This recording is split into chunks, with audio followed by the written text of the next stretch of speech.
Robin Slim Show. Hello. Hi, comedian Debbie Bazza. Hi, how are you? Great, great. How are you? Comedian from the Bronx. I'm exhausted. I watched my grandson today. Oh, yeah, that'll do it. That'll do it. How old is he? He's 3. Oh, my God, that will run you ragged. He did. He did. He's loaded with energy. And you got to watch him. How much Today chasing? How much chasing was involved in that, Debbie? How much what? Like chasing. How much did you have to just chase him around the house, like making sure he was okay? Well, today, I was out with my daughter, and I had my dogs, and he kind of got away, and I just dropped the leashes, and I grabbed him. I was right there with him. Yeah. Yeah, you got to be quick. You got to be. I'm paying for it now. I can hardly keep my eyes open. But I was so excited to come on the show. And this is your last show now for the season? We have one more. It was going to be our last, but I had the opportunity to book a few more guests next week, so I took advantage of it. Good. Yeah. Good, sure. Yeah. And you're doing us a favor, too, a service, because, I know for myself, I'd be out hopefully performing somewhere or be preparing for the next day. So it's not easy. How long has it been challenging. now? It's been since like March, correct? Yes. Well, I actually took the advice. I didn't take it the first 2 times, but I did take it the third time. So I have Facebook Live at 4 o'clock, and I bring on different guests. Today I had a love coach. Next week I'm going to have a singer. Tomorrow I'm going to have a comic. Friday I'm going to have a comic who's helped a lot of comics. They come to her mics and stuff. So, I'm having fun. And the singer I'm going to put together with a pianist. So that should be, exciting. That's cool. That's cool. I'm enjoying it. And people only want to know why you're doing it. You know why? Because it gives me a reason to get dressed. That's why I'm doing it. It's still you got to look good for that Facebook Live. Yep, you can still not wear pants, I feel. I feel like you can still get away with no pants. No, you can't. Yeah, and you got to have the laptop just a certain angle. Yes. If you don't have the angle, forget about it. You look horrible. Because I kept saying, do I look that bad? I didn't have the angle. You got to get that lighting. Yeah. You got to get Slim off the know. camera. That's what, I should have listened to my friend. She's a model, right? She should have the light behind her. I said, no, I have the light in front of me. Because what I didn't realize, when I would put my phone on the shelf of my mirror, I did have the light behind me, right? But what I did was when I talk on Zoom and then I have the Facebook Live, I'm saying, how come I'm dark and the guest is nice and light? Aha, Tanya was right. So I got to figure out how to put the light behind me now. I can't believe the little system I have over here.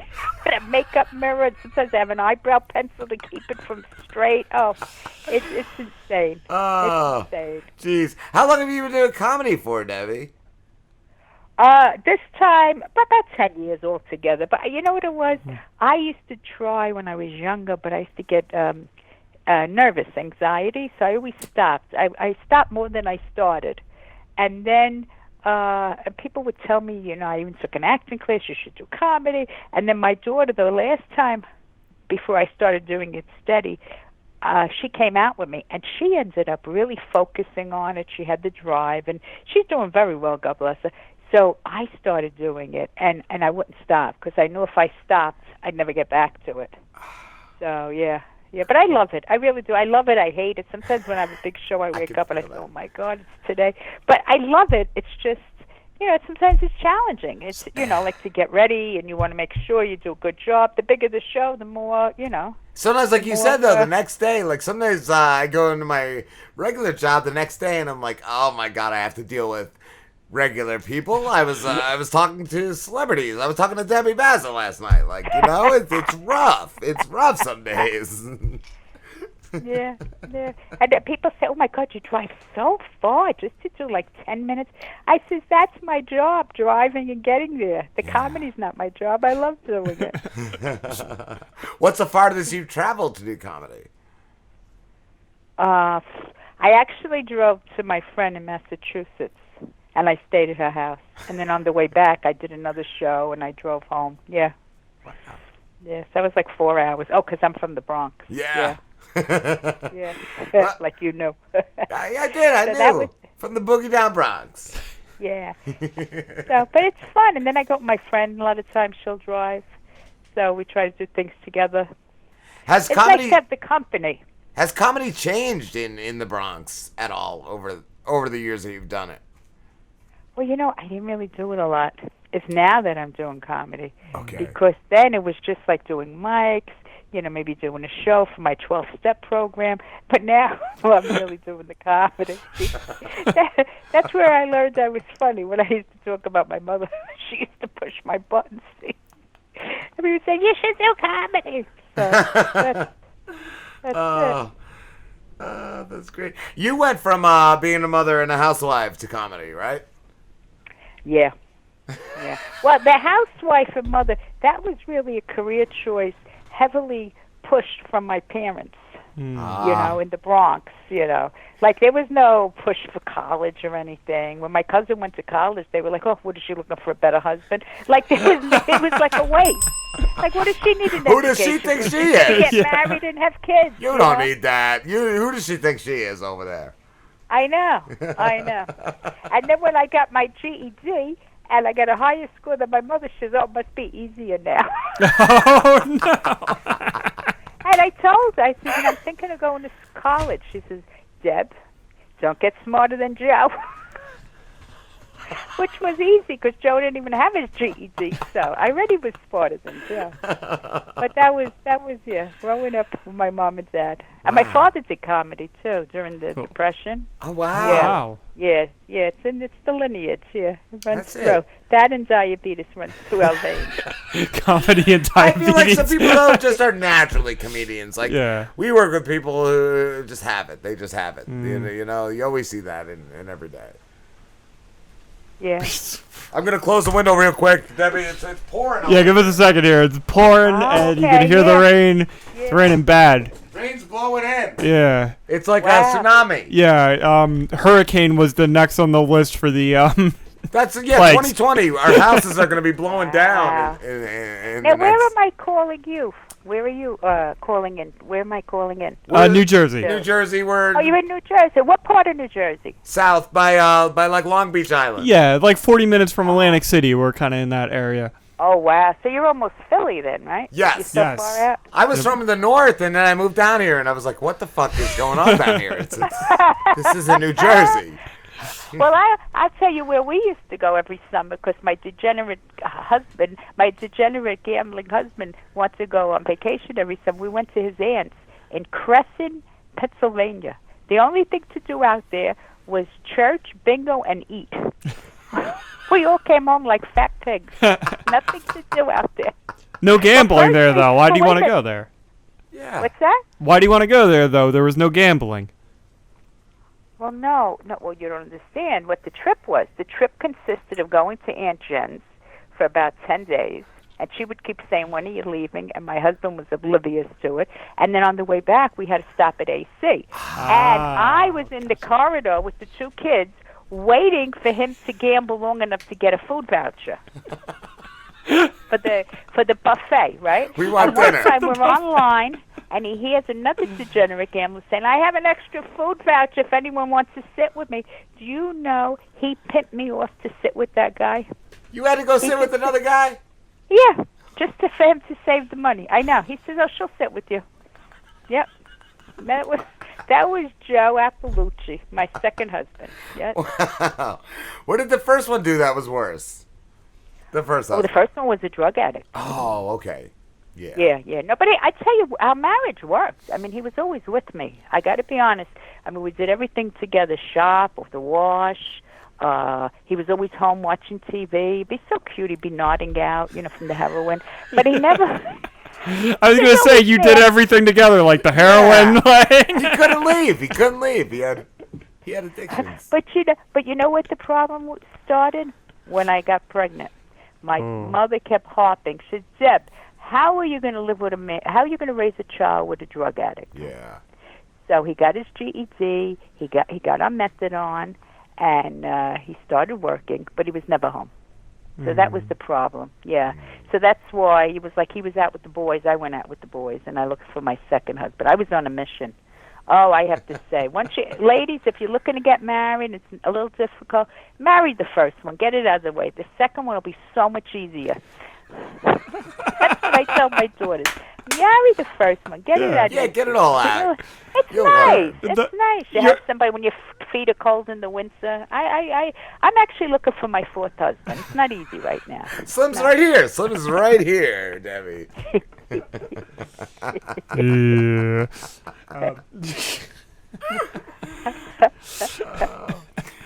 Yeah. Debbie, you were on The View, correct? I was on The View. That was like one of the most exciting things in my life. That's so yes. cool. My friends told me they were looking for housewives that were funny, and I submitted. And I got called, and they said, well, we're just letting you know we looked at your tape. We're probably not going to use you. I said, oh, that's fine. And then they did use me. Yeah. That's cool. That was something. I got picked up with a town car. Oh, wow. Yeah. So you got like... I know. And then he was asking me for directions. I was like, you got to be kidding. That's your job. Yes. Don't ask me. I had the rollers in my hair. I was getting ready. I was going to be on The View. Oh. You don't ask a starlet for driving directions, do you? No. No, you get that all on Google. Oh, but it was fun. That's it really cool. was. Wow. What is the craziest thing you've seen go down performing stand-up? What do you mean? Like the craziest thing happen in I don't know, like heckling or in a crowd while you were doing stand-up? Well, one of my lessons in life was when I was doing an audition, and the guy in the front, his phone went off, and I acknowledged it, and it really threw me off. Because when I don't know about other people, when they audition for things, they give it their all. I get so nervous. I actually have to tell myself, Debbie, don't worry about no audition. Just go and have a good time. And then it works for me. Yeah, so everybody's different. Yeah. But, yeah, so the phone went off, and I did ask this big comic. He's a sweetheart. And I asked him, I says, I don't know what I should have done. He says, you know what I do? He says, unless the whole audience hears it, just ignore it. Yeah. So, yeah. So that's it. That's a process, because it's hard for me. It's hard for me not to react. Yeah. You know, when because they, like, start with me, you know. Oh, like, I had one guy once. He was, like, making fun because I'm mature, and he was trying to, say something, and I went right back at him, and then I went back at him, and then I said, it's a shame they didn't put your ears flat when you were born. You're not bad looking. And then I just said, you gonna leave me the F alone? You gonna let me do my show?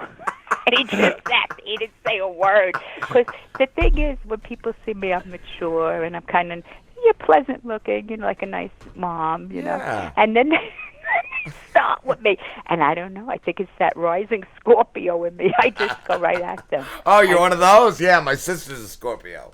I'll stay away from you guys. Yeah, it's true, right? Because I'm a Virgo, but I have that rising Scorpio, and I could feel it. It's always there. It's hard to keep my mouth shut, when I'm on the stage. Like I was interviewing somebody this week, a friend of mine, and he gave me a few questions. So I asked him, I said, so, Bill, where do you see yourself, what are your plans? So he's like, oh, I don't know my plans. Look, everything's going on. I said, Bill, this was one of the questions you gave me. And he just looked at me and said, oh, don't throw me under the bus when we're live. Don't even think it, because he's acting like, oh, where'd you get that question? You gave it to me. You gave it to me, asshole. Oh, goddamn. But I try to keep myself. I try to have a good mindset. It's not easy. My daughter was living here, and it was very difficult. She was here with my grandson, so she got engaged. She moved out right next door, and she's here every day. And then she asked me to watch my grandson. Now I love my grandson. I do. I love him. He's my only grandson, but he's a buster. I mean, he's active. And I'm like, whoa, because you can't keep up with a 3-year-old. Never. I don't care what age you are. You can't keep up with a 2 or 3-year-old. And he reminds me of his mother. He's in one room doing something, so I go to fix that, and he's in another. I know, yeah. So tomorrow I got to go again, and he's because he has like a virtual class, so I have to go there. So between me and the fiance that just broke his hands, we try to get through his class. So that's what I'll be doing tomorrow. You ever turn around, like, you ever go to, like, take a step back, but the kid's right there, you almost step on him. Like, it's like, wow. I know. Yeah, because, he's very light on his feet, and I'm not used to it. Like, you turn and say, oh, I'm sorry, like he's right there, yeah. Yeah, they are. They're amazing. They're amazing. They are. And he's got his own mind. Yes. He has 2 tablets, one here and one with his dad. And he knows how to use it. So That's smart. amazing me. I just learned how to use the tablet. My kids taught me. My kids taught me how to do stuff because I bought them tablets one year for Christmas, and I'm like, I don't know what to do. It's telling me to set this up, and my sons are just doing it all. They know. They know all that. Right. But did they show you? Yes. Yeah, they even show me. They Mine go, yeah. won't. Mine won't. They rather do it for me. They won't teach me. Everything I taught them, they won't teach me. He's holding out on you. He doesn't want you to know. Yes, she does. She won't tell me. She'll just do it quick as I try to watch to see. But then you know what I do? Whenever I'm stuck, I always ask a kid. They're the best. Yeah. Even if they don't have my phone, they have a different brand, they always know what to do. Yes. They're the best. The young kids, the comics, I just know. All right, I can't say it now, but when I do a show, I'll ask somebody. Yeah. What is your favorite venue to perform at, Debbie? I've performed a lot. Catch a Rising Star. My friend Annette comes with her friends. That's a great venue. I like a venue that's a little intimate, like, another one that's great, Greenwich. They do have a pillar, kind of, you have to avoid, but it's nice because it's close, and it's like the audience is right, like right in your lap almost. Yeah. You're right there, and I love that. Real intimate. Yeah. That's cool. Yeah.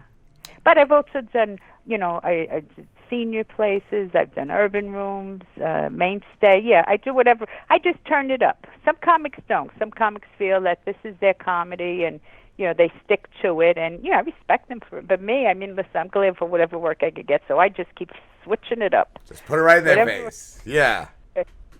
Work is work, right? Yes.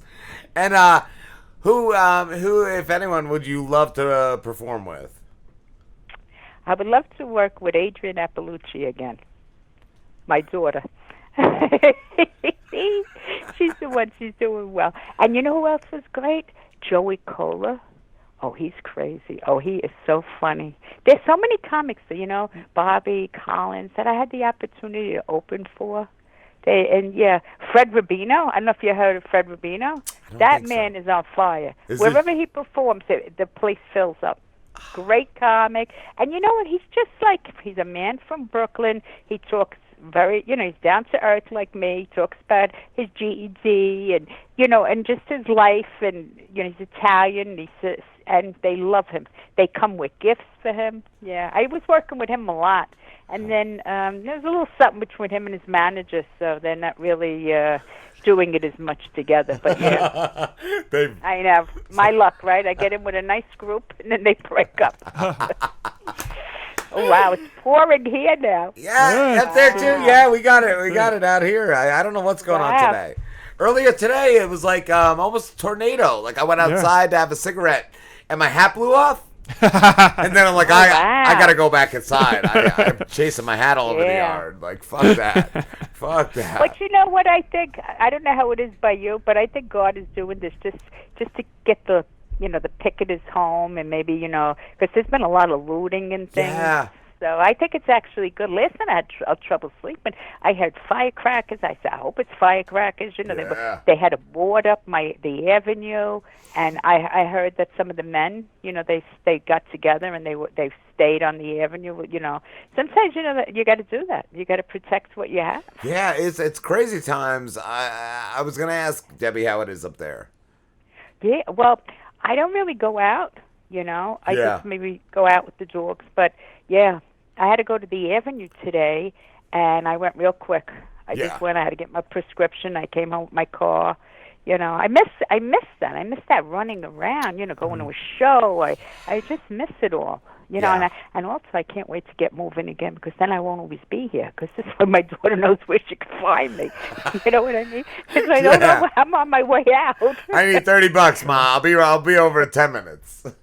I got to keep it moving. And it's weird too. Like we've had other guests say that it like when you go out now, it's not like going out to have a good time. It's going out on a supply run, like in a zombie movie. Paper. Yeah, I want to get some spaghetti if I can find it. Yeah, I had to go on my supply run. You're right. I'm glad things quieted down because when it first was starting, I was in the supermarket, and I don't know who I thought I was, like Zorro or something. I had the mask on and the gloves, and I was fighting with this guy because I thought the manager said next online. So he gets there in front of me, and he's got his cart, and I'm just like walking in front of the cart, and the cashier, those cashiers can't mind their business. She says, "Oh, he's next." I says, and my projection, the manager said next online, and my daughter, who's a real Bronx girl, a real Vanita, Bronx all the way. What are you looking at? With the F word. She said I embarrassed her, so I figured. If you embarrass her, I figured, oh God, I must have been pretty bad. But yes, the nervousness and the tension, like I want to get in, I want to get out, I want to go home. Yeah. That's how I felt when I first had the mask on. I'm like, I can get it in with face. I can do whatever I want. I got a mask. Nobody knows who I Nobody am. Nobody can identify me. Yeah. It was a tall white male with a mask. Yeah, that's everybody. I can fucking punch you. I don't give a shit. Yeah. I'll Do kick you your know I cart. got a mask on? Do you know who you're talking to? Do you know who I know? You don't know what's behind this mask, huh? What's that? You don't know what's behind the mask. You don't even know. No, you don't. You don't. And then I said, it's a good thing he wasn't with like his girlfriend or something. She might have hit me. She just treated me like that old bitch. Let me leave her alone. Yeah, it was. Yeah. I know when my daughter said that, and then I said to the cashier, I said, I apologize. I said, I'm just very nervous. Yeah. Those poor essential workers. I've been saying all along. God bless the cashiers. Yeah, seriously, like I work in an essential store, and the cashiers are the ones if I were a cashier, I don't know if I could do it. I don't know if I could do it. No. And some of them don't have the patience either these days. They really don't. They're like, they're a little spent too. Yeah, we all are. We are. Yeah. And then like there's the concern, like people aren't all wearing masks, and they think things are better, quieted down a little, and then we have all of this going on, all this civil unrest. Yes. It's hard. It's a rough year, It's Debbie. a really rough year. Yeah, I can't wait to see what's next. And by can't wait, I mean I don't want anything. Hoping on aliens. Still. I want alien invasion would be kind of cool. A meteor or like aliens, yeah. I know. It's Or like we time don't even travel know. and dinosaurs. Sometimes I feel like I'm living through a bad B movie, like a science fiction It movie. is, yeah. It's like, what do you mean? We could die, but all we have to do is keep our hands clean, and we'll be okay. It's like a sci-fi movie.